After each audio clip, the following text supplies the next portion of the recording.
Please give Dennis Snow a warm welcome. Dennis? It's everyone on the team looking through the lens of the customer. Everyone on the team recognizing that everything speaks. And everyone on the team creating those moments of wow. Has anybody been on this ride? The Tower of Terror. It's a pretty amazing ride. If you have not, what it is, it's this haunted hotel theme. And you go inside and you sit down in these special seats in these elevators, and it takes you 13 stories up to the top. And when you get to the top, the elevator starts to shake, and it feels like it's breaking. And why people want to do this, I have no idea. I think that's the weirdest thing. But it's a 13-story free fall, where you literally come out of your seat on the way down. And these seats are Scotch-guarded. If you've been on it, you know what I'm talking about. You don't want to go on this right after you had breakfast. And when you land, it zips you up to the top and it drops you again. Now get ready for this. That one ride all by itself cost Disney World $100 million to build. Yeah, just that one ride cost $100 million to build. But think about this, when I ask people, what impressed you about Disney World? People say, it was clean. The people were nice. From a design perspective, that's kind of frustrating. But from a business perspective, I think it's very important because Disney World is not selling rides. What are they selling? The experience.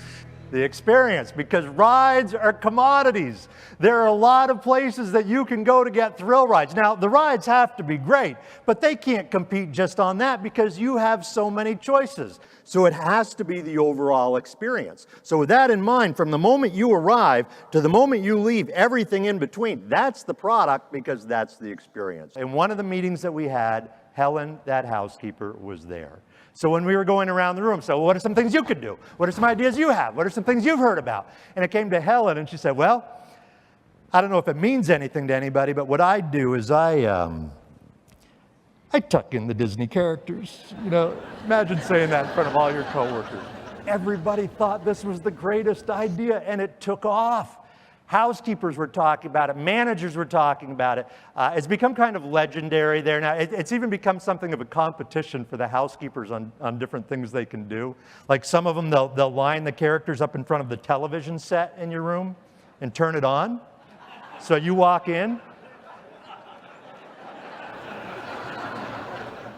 Just back away, kids. Just back away. All because a housekeeper who has a hard job said, I'm going to create some magic. But from a business perspective, how do we capture that? We need to look at everything that we do, every interaction that we have through the lens of the member, through the lens of the member. Because most organizations don't. They'll say that they do, but they don't. They'll say we look through the lens of our customer, but they don't. What would mediocre service look like or sound like at each step? And what would excellent service look like or sound like at each step? And here's the reason I suggest that you do it exactly that way. If you pull a step out of the service map and we're meeting with a team and you say, okay, what would mediocre service look like here? I promise you, as good as I know you are, there will be some steps when we start describing mediocre, somebody on the team is going to say, you know what? That sounds a little bit like what's happening at that step right now. Which sounds negative, but it's not, because I'm not talking about poor service. I'm talking about that task-oriented service that sometimes we fall into. And it provides you, as an organization, a wonderful springboard for saying, well, if that's what's happening at that step, and we're saying that's mediocre, then what would excellent service look like? I was on a Southwest plane a while back. Flight attendants have been terrific through the whole thing. But the one I remember is we were getting ready to land.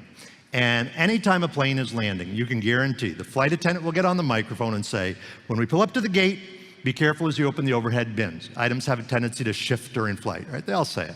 So we're on the Southwest plane, we're landing. Flight attendant got on the microphone and said, when we pull up to the gate, be careful as you open the overhead bins. Items have a tendency to shift during flight. And as you know, shift happens. So we're all, what did she say? What? So we were hanging on every word. When the plane landed, you know how they put on the reverse thrusters to slow the plane down? The co-pilot got on the microphone and went, whoa, big fella, whoa, as we're slowing down. So now as we got off the plane, what were we all doing?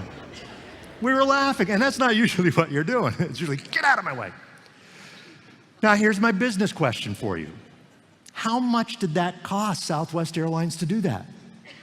Nothing. To me, that's the beauty of it. It's not about money.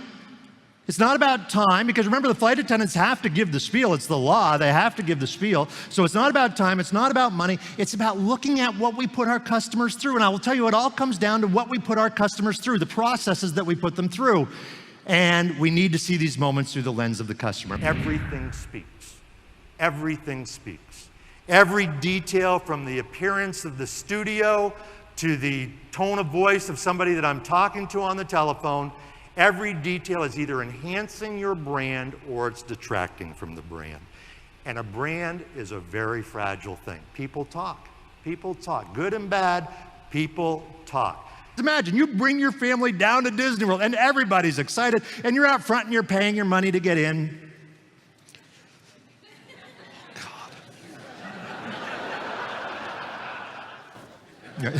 You've been there. And you start walking down Main Street, USA, and there in front of the castle is Cinderella. And your child, your precious child, runs up to Cinderella, tugs on her dress. She turns around, has a cigarette in one hand, a cup of coffee in the other hand, says, "Kid, I'm on break." What would be the impact on your child?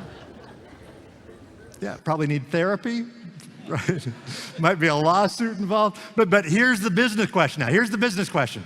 Does it matter at that moment how many billions of dollars they've spent building Disney World? Does it matter? It's not worth anything. Now I'm going to ask you a weird question, and I know it's a weird question. And I'm really not even looking for an answer right now. Today, I just want you to be thinking about this. In your world, what are those smoking Cinderella behaviors? One of the Everything Speaks commitments is, as a cast member, as an employee, if you're walking through the park, you see a piece of trash on the ground, it is your job to go over and pick it up and throw it away. It's non-negotiable. And it doesn't matter if you're Captain Nemo or the Vice President of Marketing, you go over and pick it up and throw it away. When we can do some of those big things, we should. But where the magic is in those little wows. Let's say I had an issue about a product or a question about a product, and you helped me handle it. And then I get a call back from you the next day just to make sure, hey, anything else? Or, did that solve the issue? Now that's just a little thing. But you put enough of those little things together, and you've got something pretty special. Because here's the thing I would ask you to remember. Little wows add up. Hang on, I'm getting it. You're parked in Goofy 21, you're thinking, oh man, these Disney people can read my mind. The key control, folks, is they hand the keys back. And again, let's say it's the dad that locked the keys in the car. And as we said, it's embarrassing. So as they hand the keys back, they'll try and save the dad's pride. They'll say something like, "I'm sorry the keys got locked in the car." Like it's their fault. "I'm sorry the keys got locked in the car." And the dad will always say the same thing. "That's okay." Always, always. The really tough ones say, "Just don't let it happen again," because then there's going to be trouble. Dennis Snow is an expert in customer service, employee development, and leadership. His customer service abilities were honed over 20 years with the Walt Disney World Company, beginning his career in 1979 as a frontline attractions operator, then moving throughout the company in various leadership positions, learning what it takes to run a world-class, service-driven organization. Dennis launched a division of the Disney Institute, which quickly became the fastest growing venture of the Institute and experienced repeat business of nearly 100%. He also spent several years teaching corporate philosophy and business practices to cast members and the leadership team.